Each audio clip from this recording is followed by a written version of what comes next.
This is the third reading from my book, Homecoming.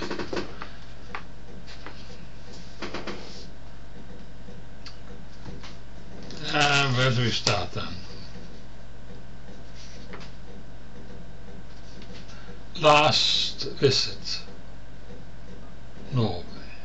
The ferry from Newcastle docked at dawn, but Stavanger was still night dark and would stay so till lunchtime, when a hazy day would hang solely around till early afternoon.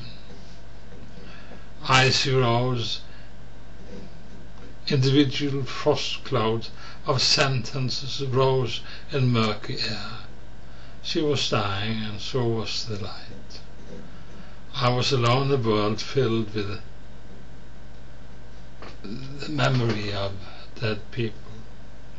Frozen north, cold cemeteries, eyes of cold sapphire, empty churches must run.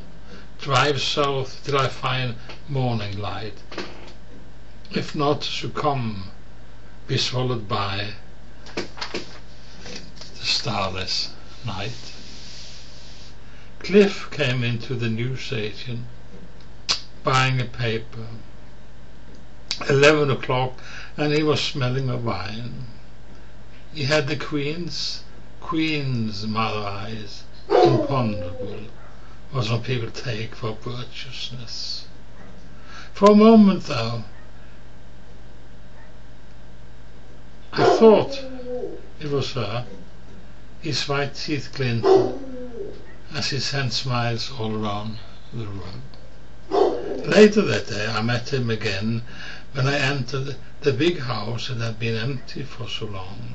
He sat on the floor reading his paper, an elfine being that struggling to look young and human. Opened window shutters, and the sun, which had been denied access for so long, became a flash flood that drowned Cliff. Particles of dust danced, confined inside a shaft of untainted light.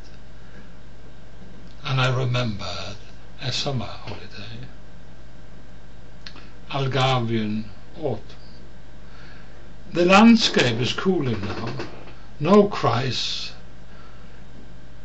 of afternoon agony arises from exhausted soil and heat shimmering boulders. Telephone poles transmit hope undisturbed by static. Lovers can coo and adore each other's voices till the day, and her shrill voice and his brusque silence create misery of abhorrence. Most modestly, trees of abundance rest, sun-battered, pale leaves open slowly, wishing the fall welcome.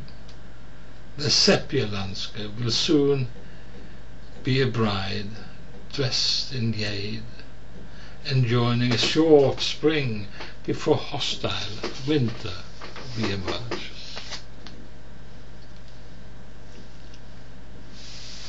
In the news, does a lion tamer love big cats, or a social worker poor families? A heroic naturalist, a man who took great pleasure in worrying and intruding upon animals for amusement, was stung by a stingray and died on a dingy, with a peaceful smile upon his blue lips. Going on holiday, leaving your child with a neighbor, irresponsible, but only if you are poor. Something deeply moral about the needy going on vacation. A break from what? They haven't even got a job. You are sending your child to a foster home.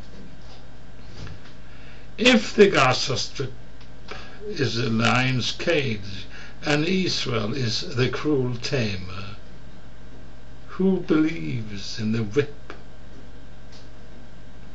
Is it safe to assume that she will not be killed by a mad lion, but rather get a nasty surprise when cavorting on a Mediterranean beach, or doing a bit of scuba diving?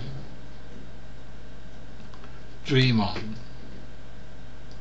The schooner is dreaming of an Indian moon in the Bay of Bengal. Marooned now, they have taken down her masts and cut them neatly into winter wood.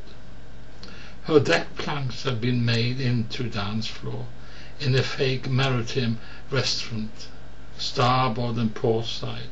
Waiters, who has never sailed the sea, have not the rolling seafarer's gait. Her deck, rinsed by salt of the ocean, danced on by stiletto heels. Aye, the old girl remembers warm Calcutta nights, when stars applauded and she was the mistress of 25 lusty sailors. And here's the last one, third age. Driving home from the cinema, I saw man's future in a sea mist. Inevitable, the approaching age of abandonment. Facelift, 70 going 50. The inner clock ticks regardless. There's no escape. In the mist, no one hears you anymore.